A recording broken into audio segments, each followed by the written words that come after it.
wild world of the diagnostic lab space, nothing is off limits. Science, compliance, sales, and marketing. Welcome to Lab Results with your host, Blake Ford.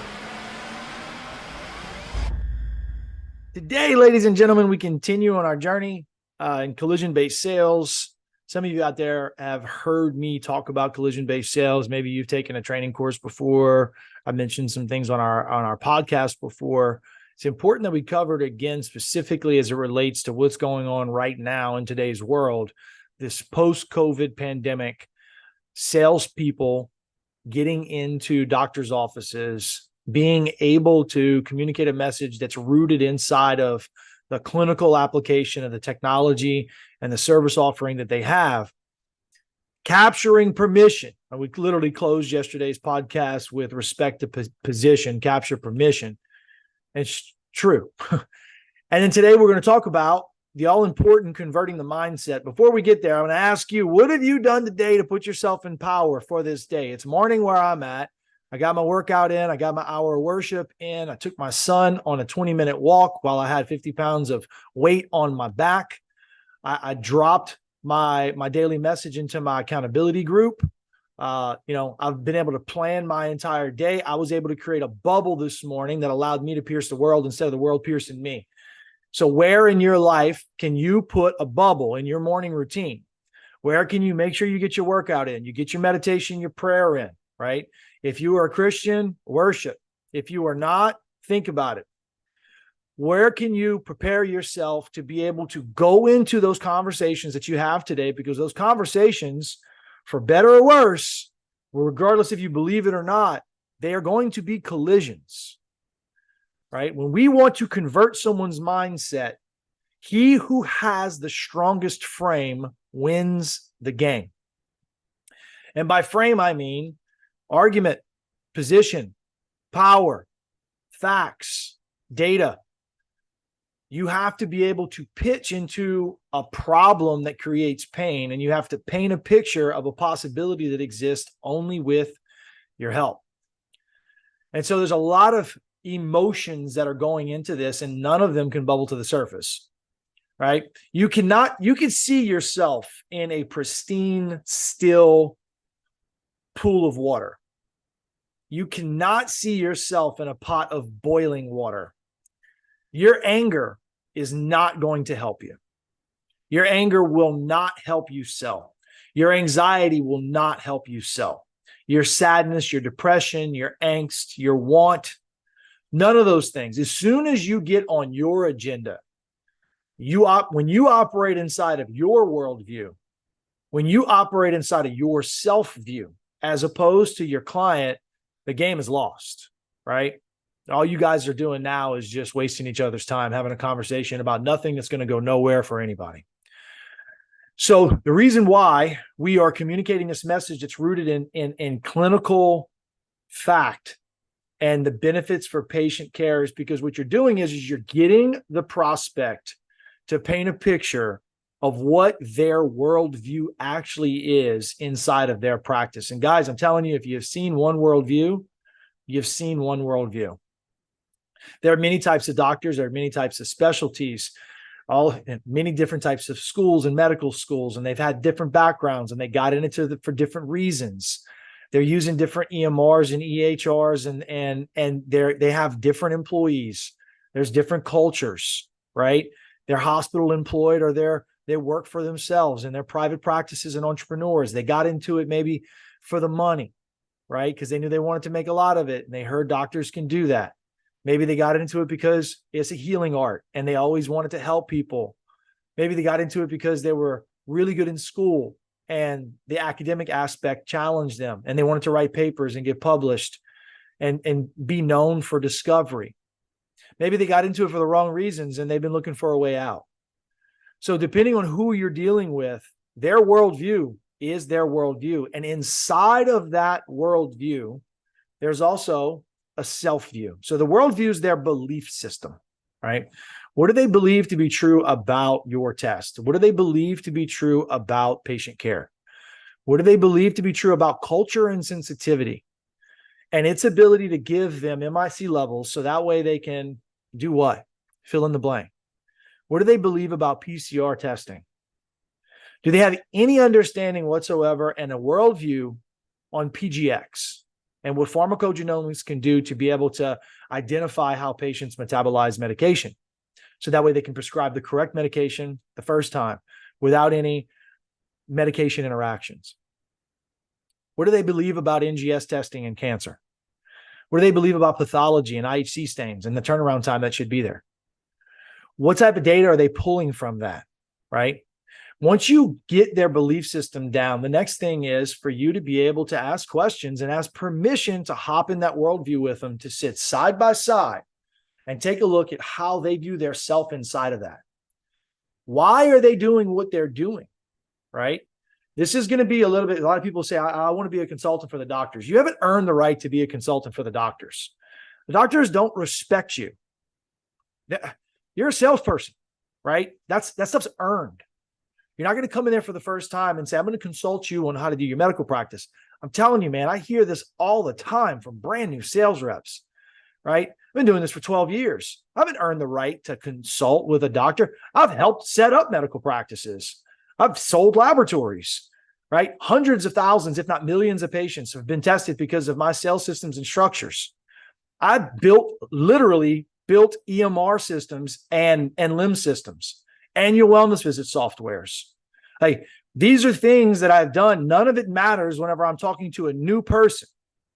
None of it matters whenever I'm talking to a new doctor that I'm trying to connect with the first time. My experience and my successes with other people mean dick. The only thing that matters is that person's situation, their particular worldview. You have to suspend your ego for what you want in the relationship, and you got to put yourself inside of their worldview and figure out what they want for themselves.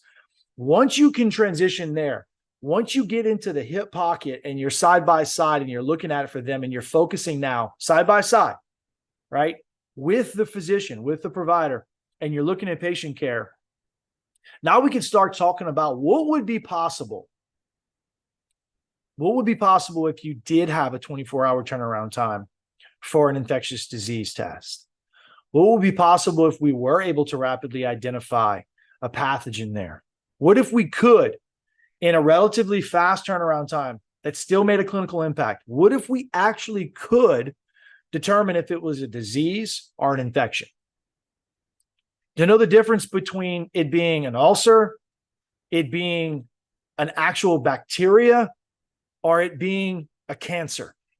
Like, to be able to start getting into a process where you're talking about those things and you're looking at the workflow that must exist for those results to be impactful.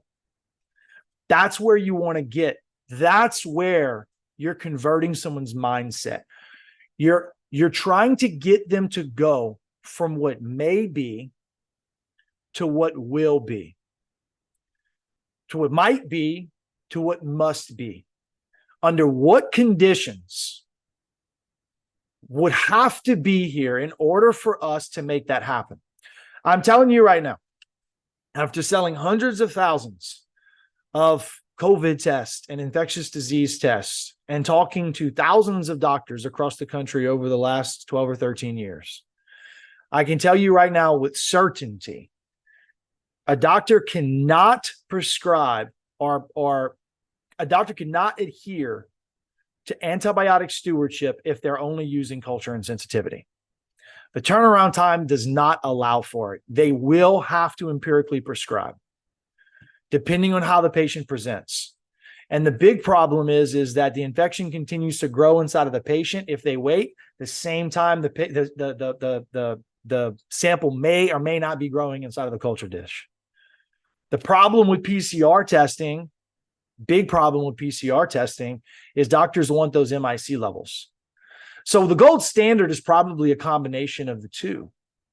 But the workflow is the killer here. Because even if I get a doctor to say, yes, we're going to get results back in 24 hours. You're going to get a PCR test back in 24 hours.